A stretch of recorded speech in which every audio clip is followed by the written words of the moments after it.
So hi there everybody.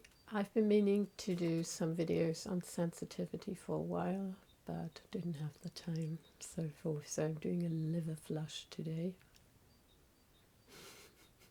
Not nice, but I thought as I'm not doing anything exhausting because of that, I'll try to start off with my first because I think it's such a large topic, and though it's in everybody's mouth kind of, it's not really being treated the way I would like it to be treated.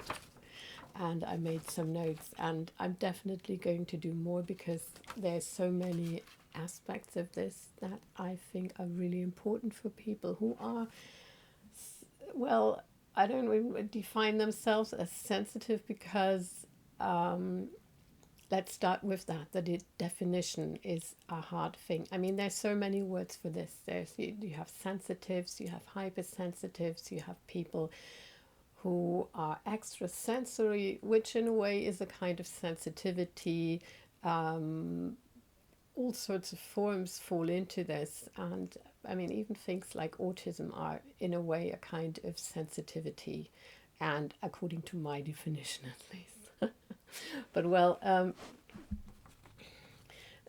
more important to see, and I want to start with that, is really that when you're talking about being sensitive or some people being sensitive, what you're really up against on the other side is a cultural, societal consensus of what a human being is supposed to perceive through their senses.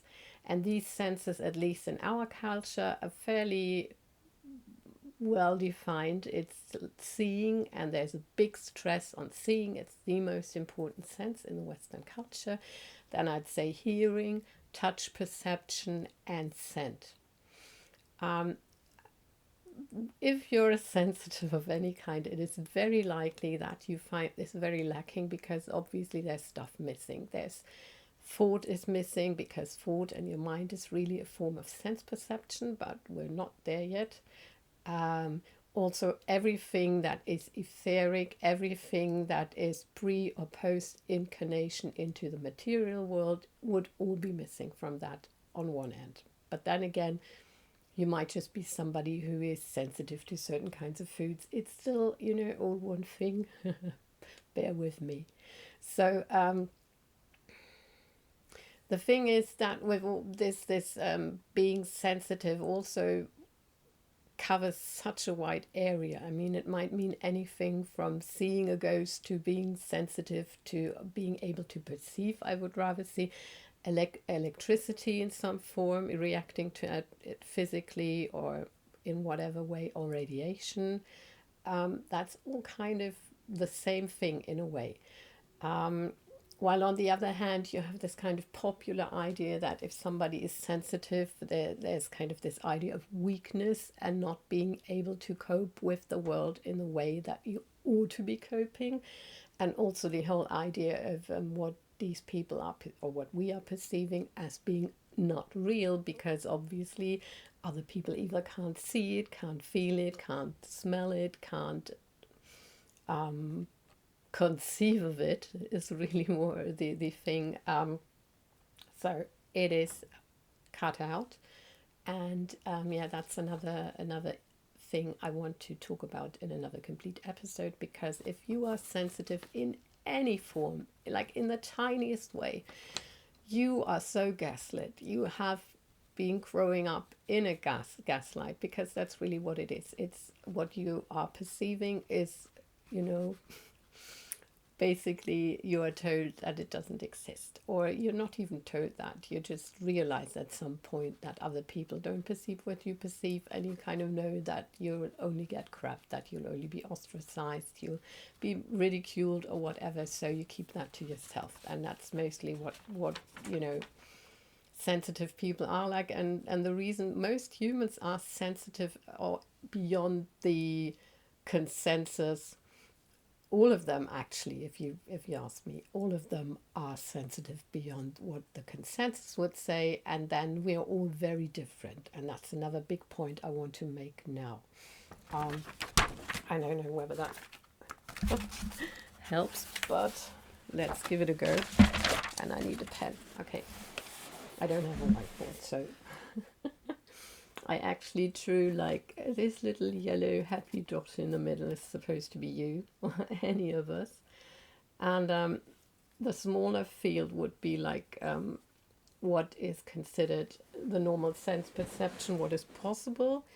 And well, you know, if you're kind of focusing in one way or another, so at any given time, let's say this is what we consider normal, you would only be perceiving anyway a little field here of what is going on around you, or what is going on in any dimension, or what is happening.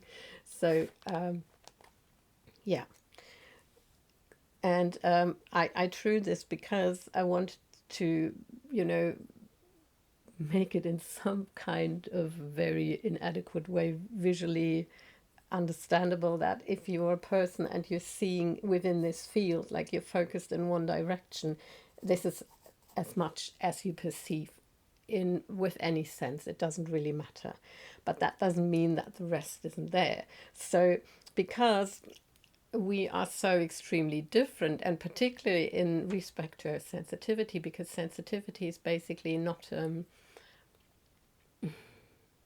something that in its nature goes beyond the strictly material realm. See what I mean? It is something that takes you out there, like personally in your life out there, and everybody's different in that way. That's why everybody's different, because the closer we get to that which is pre-manifestation in ourselves, that is kind of the essence or soul or whatever you want to call it, that comes in, the closer you come to something that is very, very unique yourself, being very, very unique. So this little bugger here is just really one example, and that could go any way. I mean, he could be, you know, there could be different directions he's focusing. It could be a person who, when focusing in this direction in the material, on the sensual plane, is also perceiving stuff that is beyond that, but in the same direction. Then again, you might be somebody who's not that visual, but perceives stuff that is actually not what you're focusing on, but on the outskirts. Or you might be somebody particularly good at perceiving stuff that is really kind of in the realm of the unconscious, which would be everything that is either behind you or something you cannot perceive. So there's just so many possibilities in this. That's what I want to stress here. See, it's whoever you are, there won't be another person who perceives exactly like you do on the planet. I can guarantee that. That's really true. I mean, it's the same with animals, with everybody. So this sensitivity is something that is unique to you, your sensitivity to anything, and or your ability to sensually perceive, or your ability to extrasensually perceive, all of that. So I think the point I'm trying to make here is, do not fall prey as a sensitive or just a normal person trying to live with their sensitivity. Do not fall for the categorizing. I mean, it has its place and it can help you, but do not think that when somebody tells you, oh, you're that and that sensitive, and that's what you're perceiving, and that's what you should do about it. Unless you're using this as a tool or a first step or something you need for inspiration, or you're so cut off from your sensitivity you want to get back in touch with it, that might be useful, but don't try to pin yourself down on any of that, because it will not make you happy. Because the other sensitivities come up as well. Oh, and another thing I wanted to put at the beginning is that's kind of also something that is really out there, and it's just not true. The idea is for many people that if you're sensitive, let's say you're sensitive, you have a physical reaction to to a certain kind of food or to electricity or whatever. There's this idea that because you feel that, or you might get obviously ill or have a, any kind of emotional or psychological or whatever reaction, there's this idea that kind of implies because others don't see it's not really there, so it's kind of just your problem. I mean, it's again the weakness. You're having a problem with somebody or something that nobody else has a problem with. That is not true, because what you're perceiving will just simply be beyond what other people are perceiving. So let's say it's a food. Let's say you can't drink alcohol. Maybe, in this case, not maybe, everybody knows, but this is because it's not good for you, but it's also not good for other people. I mean, again, there might be people for whom it is worse than for others. I'm not saying in any sense that everybody's the same, but you being sensitive to something means it is probably on a level for certain people not good. So come out of that first gaslight, it's that it's not real. It's this idea it's not real, but it is very real. It is actually here. It's just a little further from where everybody else is perceiving stuff. And people who are not sensitive to certain things might still get ill because of them, like radiation and stuff.